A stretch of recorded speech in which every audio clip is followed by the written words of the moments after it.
Monocarboxylic अम्लों के silver लवण। देखो नाम क्या है, लवण। तो दोनों में से क्रिया, अम्ल और सार में से क्रिया करी और बनाया इसने। देखो नाम आया मोनोकार्बोक्सिलिक। मोनो का मतलब कितना होता है, एक। तो ये जो कार्बोक्सिलिक अम्ल है इसमें COOH की संख्या कितनी है, एक। यदि डाई होता तो उसमें जो है अपन पढ़ रहे थे डाई कार्बोक्सिलिक अम्ल कहे तो ये वाले, क्योंकि इनमें जो COOH की संख्या कितनी होती है, 2। ट्राई मतलब 3 होगी COOH। अपने तो किससे काम है, मोनोकार्बोक्सिलिक अम्ल से, ठीक है। और मोनोकार्बोक्सिलिक अम्लों के सिल्वर लवण से अब क्रिया करवा रहे हैं। अपन क्रिया करवाएंगे RC≡OAG की क्रिया किससे करवानी है, Br। ये Br और ये Br किसकी उपस्थिति में, CCl4 की उपस्थिति में। अब क्या होगा देखना, यहां से निकलेगा AgBr और ये निकलेगी CO2। ये क्या निकल जाएगी, CO2। ये R किसके साथ में क्रिया करेगा, Br। एक तो मुख्य उत्पाद तो बन गया है अपने पास में RBr। ये क्या है, CO2, और आपको पता है CO2 निकल जाएगी और साथ में क्या निकलेगा, AgBr। और AgBr का अवक्षेप प्राप्त हो जाता है। और अवक्षेप का मतलब नीचे जमा हो जाता है। यदि यही क्रिया में जैसे माना कि R का मान CH3 ले लूं, CH3 C≡OAG, और इसकी क्रिया किसके साथ में करवाऊं, Br2 के साथ में, ठीक है। किसकी उपस्थिति में करवाऊं, CCl4 की उपस्थिति में, ठीक है। अब देखो एक तो निकलेगा AgBr, ठीक, एक निकलेगी CO2, तो क्या बनेगा, CH3Br plus CO2 plus AgBr, ठीक है। अब देखो इसमें कितने कार्बन थे भैया, अरे भाई इसमें 2 कार्बन, एक कार्बन ये और एक कार्बन। इसमें कितने कार्बन है, एक। अर्थात ये कार्बन को घटाने की विधि है, और घटाने को अवरोहण कहा जाता है। एक तो होता आरोही, आरोही का मतलब होता बढ़ना, अवरोही घटना, इसीलिए इसे कहा जाता है कि डिक्रीजिंग ऑफ कार्बन, ठीक है। अर्थात कार्बन की श्रृंखला को घटाने की एक विधि होती है। तो उनस डीकर अभिक्रिया मोनोकार्बोक्सिलिक अम्लों के सिल्वर लवण की रिएक्शन Br2 के साथ किसकी उपस्थिति में, CCl4। तो एक तो अपने को RBr, CO2 उड़ जाएगी और AgBr नीचे। नेक्स्ट देखना एक और विधि है, एक और विधि, उसका नाम है एल्कीन पर X2 के योग से या Br2 का योग एल्कीन पर। ये मेरे पास में एल्कीन है, किसका योग करूंगा भैया, Br2, और किसकी उपस्थिति में है, CCl4। यहाँ पर योगात्मक अभिक्रिया होगी, और आप जानते हैं कि योगात्मक अभिक्रिया ऐसी होती है जिसमें पाई टूटता है और 2 नए सिग्मा बढ़ते हैं, ठीक है। अब ये बंध टूटेगा और आपको पता है एक इसके पास में जाएगा और एक इसके, Br2 में ब्रोमीन, ये इसके और ये इसके दोनों बंध बनाएंगे, ये भी दोनों बंध बनाएंगे, ठीक है। अर्थात एक पाई टूटा और कितने सिग्मा बने, 2, ठीक है। एक पाई बंध टूटता है और 2 नए सिग्मा बंध बनते हैं, ठीक है। अब देखो इधर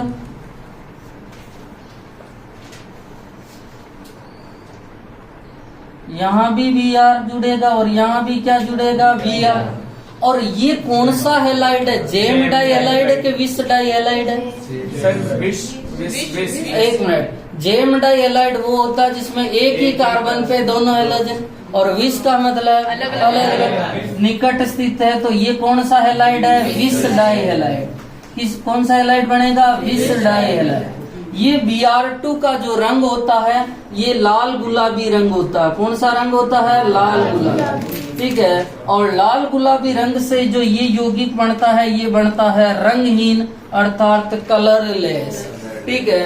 और ये जो रिएक्शन होती है इसे टेस्ट ऑफ अनसैचुरेटेड भी कहा जाता है। क्या कहा जाता है, टेस्ट ऑफ अनसैचुरेटेड, अर्थात असंतृप्तता का परीक्षण टेस्ट ऑफ अनसैचुरेटेड भी कहा जाता है, अर्थात टेस्ट ऑफ अनसैचुरेटेड। अनसैचुरेटेड का मतलब असंतृप्तता का परीक्षण। कैसे असंतृप्तता का परीक्षण कहेंगे?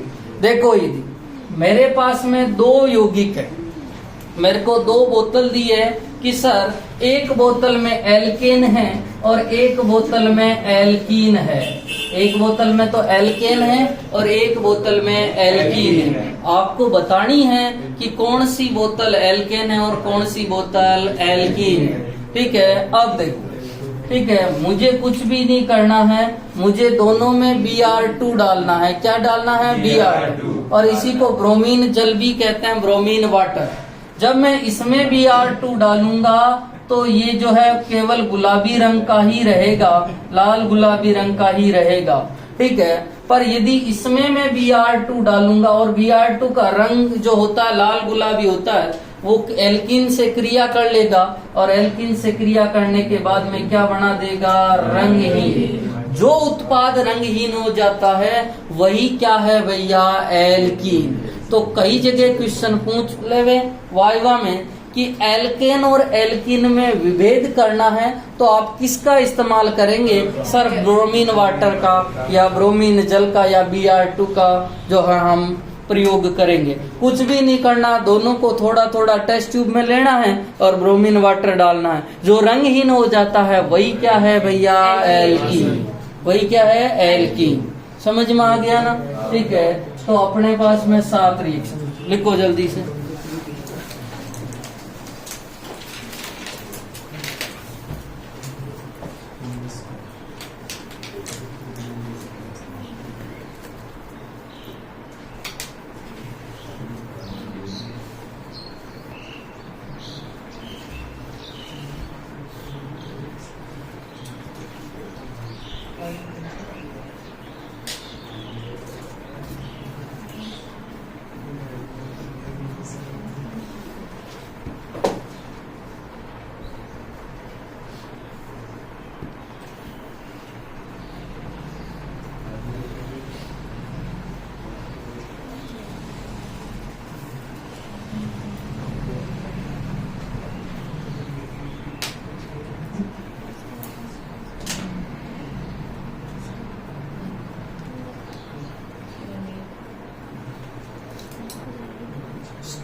टेस्ट ऑफ अनसैचुरेटेड को हिंदी में क्या कहते हैं भैया? अनसंतृप्तता का परीक्षण। और लिख देवे ये एल्केन व एल्कीन में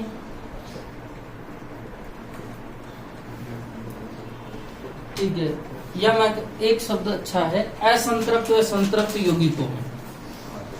यह असंतृप्त व संतृप्त यौगिकों में विभेद के लिए प्रयोग होता है। विभेद का मतलब अलग अलग करना।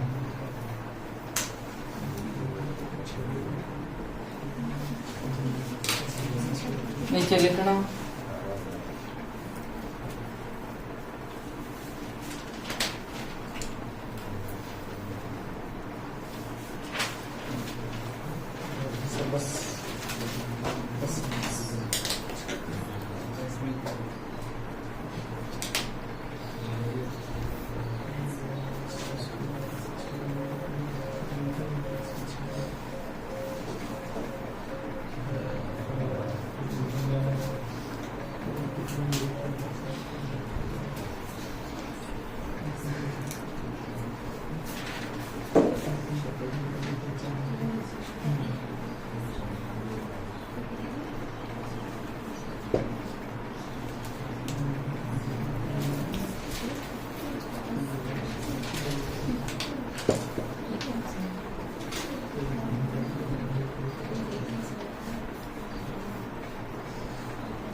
जितनी भी नेम रिएक्शन है, जैसे अभी तक 2 नेम रिएक्शन है अपने पास, उनस्बीकर और डार्ट। ठीक है, नेम रिएक्शन को विशेष ध्यान देना। बस सर 2 मिनट सर।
हाँ 1 मिनट भैया, पीछे स्टार्ट कर दे।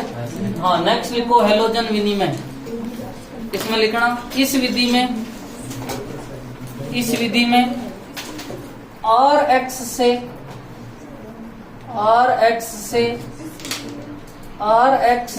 RX ही बनाई जाती है, RX से ही RX बनाई जाती है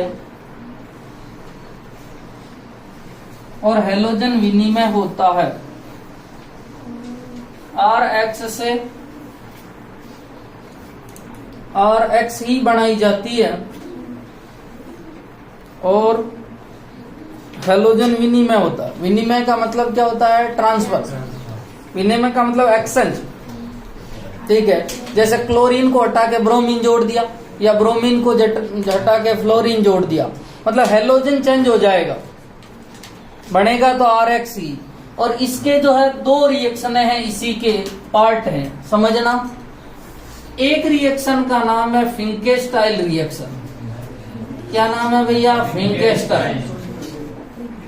ठीक है, अब देखो फिंकेस्टाइल रिएक्शन के वो कहता है आप या RCl लो या RBr लो, इसकी क्रिया NaI, और NaI का मतलब होता है सोडियम आयोडाइड, और सोडियम आयोडाइड के साथ में करवाओगी किसकी उपस्थिति में? एसीटोन या मेथेनॉल की उपस्थिति में करवाओगे। या तो एसीटोन ले लो या मेथेनॉल ले लो, उपस्थिति में करवाओगे। यहाँ से क्या निकल जाएगा भैया? NaCl, और यहाँ से NaBr। ठीक है, अब देखो यहाँ तो बनेगा RI और यहाँ भी बनेगा RI, साथ में क्या निकलेंगे? NaC और NaBr। ठीक है, NaBr। सर तो आपने जो है वो Ri बनाया, मतलब कुल मिला के क्लोरीन और ब्रोमीन का चेंज करके आयोडीन चिपकाया, ठीक है। तो आपने ऐसा क्यों किया, उसका कारण यहाँ जो उत्पन्न होते हैं सह उत्पाद, यहाँ उत्पन्न NaCl व NaBr मैथेनॉल या एसीटोन में, मैथेनॉल या एसीटोन में NaI की अपेक्षा कम घुलनशील होते हैं, कम घुलनशील होते हैं, इसलिए वह अवक्षेपित हो जाते हैं। वो क्या हो जाते हैं, अवक्षेपित। मतलब सोडियम आयोडाइड तो क्या करता है, एसीटोन में घुल जाता, तो फिर उसको बाहर निकाल ही नहीं सकते। पर ये जो दोनों बन रहे हैं NaCl और NaBr, ये नीचे जम जाते हैं, तो ऊपर ऊपर कौन आ जाएगा, Ri, ठीक है। अब देखो घुला हुआ होता तो उसको अलग करना थोड़ा मुश्किल होता, पर ये दोनों जो है NaCl और NaBr तो नीचे बैठ गए पहनने में, और ऊपर कौन बच गया है, Ri। अर्थात क्लोरीन और ब्रोमीन का एक्सचेंज किसके द्वारा किया जाता है, आयोडाइड। तो क्या मैं कह दूं ये Ri बनाने की विधि है, क्या बनाने की विधि है, Ri। समझ में आ गया। दूसरी जो विधि है उसका नाम है स्वार्ट रिएक्शन। कौन सी रिएक्शन है भैया, स्वार्ट रिएक्शन है, और इसमें AgF के साथ में क्रिया करवाएंगे। Ri की क्रिया AgF के साथ में करवा दो, किसके साथ में करवा दो, AgF, ठीक है, AgF के साथ में करवाते हैं, ठीक है। और AgF के साथ में करवाते हैं तो यहां से क्या निकलेगा भैया, AgI, और क्या बन जाएगा, RF प्लस AgI। कोई चाहता सर मैं RCl की क्रिया AgF के साथ में करवा दूं, करवा दे भाई। यहां से क्या निकल जाएगा, AgCl, और ये क्या बन जाएगा, RF प्लस AgCl। तो ये RF बनाने की विधि है। क्या बनाने की विधि है भैया, RF बनाने की विधि है। और ऊपर वाले को क्या बनाने की विधि है, Ri, ठीक है। ये Ri बनाने की विधि है, ज्यादातर केसेज में ये Ri बनाती है। अब देखो सर, अब मेरे टेंशन होगी सर AgF किस में आएगा, क्योंकि वहां कंफ्यूजन ये आता है, मुझे इतना पता है हेलोजन विनिमय में दो रिएक्शन है, फिंकेस्टाइल भी है और स्वार्ट भी है, पर टेंशन है कि साहब AgF किस में आएगा और सोडियम आयोडाइड किस में आएगा, क्योंकि करना कुछ भी नहीं है, एक जगह NaCl NaBr निकालना, एक जगह AgCl है या AgI निकालना है, ठीक है। पर फिंकेस्टाइल किस में है और स्वार्ट किस में है, तो ध्यान रखना। फिंकेस्टाइल में क्या आ रहा है भैया, पहला शब्द F, अरे भाई इंग्लिश में तो ऐसे ही लिखते हैं, पहला शब्द क्या आ रहा है, F, और फिंकेस्टाइल में F आ रहा है, तो AgF नहीं है उसमें, ध्यान रखना, उल्टा चल रहा है। और स्वार्ट में कहीं भी F नहीं आ रहा है, तो स्वार्ट में क्या है, AgF, क्या है भैया, AgF, ठीक है। अब देखो टोटल मिला के मेरे 9 विधियां हो गई, कितनी विधियां हो गई है, 9, क्योंकि ये 8वें नंबर की, 8वें में 2 है, तो टोटल कितनी हो गई, 9, ठीक है। 9 कौन कौन, पहला एल्केन, एल्किन पर HX का 2 होगी। तीसरी, अब देखो एक मिनट, एल्कोहल में भी 3 है, एक डार्जन है SOCl2 के साथ में, ठीक है, एक आपके जो है HX के साथ में है, ठीक है, और एक आपकी एल्कोहल की PCl5 और PCl3, 5 होगी। छठी हुंसडीकर होगी, ठीक है। 7वीं अपन जो है Br2, और 8वीं आपकी फिंकेस्टाइल, और 9वीं हो गई स्वार्ट। लिखो जल्दी से, बस लास्ट।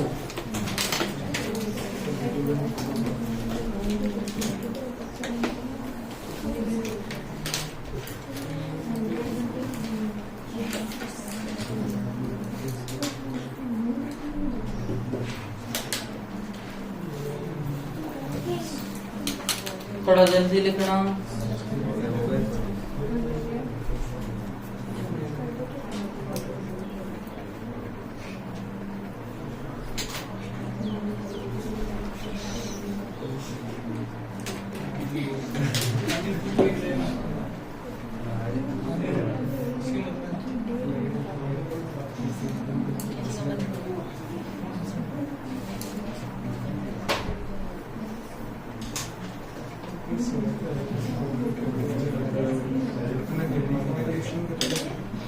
हो गया सर। अब फिर अपन एग्जाम्पल देखते हैं। सर कोचिंग भी जाना करा दीजिए। तो फिर मैं एग्जाम्पल भेज दूं। हाँ सर, हाँ हाँ सर करा दो ना। शंकर जी